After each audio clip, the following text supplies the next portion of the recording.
ինչպես նավթային համագործակցությունը շարունակել Ռուսաստանի հետ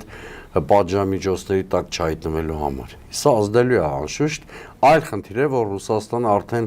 արևմտյան պատժամիջոցները շրջանցելու բավականին հարուստ փորձ ունի եւ ըստ էության տնտեսությունը կարողացել է դնել ռելսերի վրա։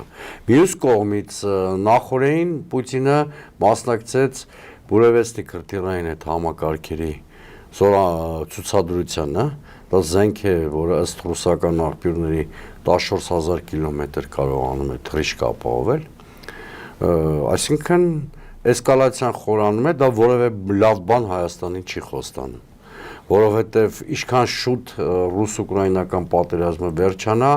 այնքան շուտ Հայաստանը կարող է իրապես հավասարակշռված բալանսավորված քաղաքականություն վարել մի կողմից, երկրորդը Ռուսաստանը ավելի մեծ ռեսուրսներ կարող է կենտրոնացնել մեր տարածաշրջանում, ինչի անշուշտ կայունացնող դերակատարություն կունենա։ Բայց սա մի պրոցես է, որի վրա Հայաստանը ազդել չի կարող։ Հայաստանի իշխանությունը մեկ բան պետք է աներ, տուրբուլենտ աշխարհում հրաժարվեր կտրուկ շրջադարձերից, ինչը ցավոք սրտի մի երկու դրվագով տեսնում ենք, որ Հայաստանի իշխանությունը ոչ միայն այդ խոհեմությունը չի ցուցաբերել, այլ ճիշտ հակառակ տրամաբանությամբ է գործել։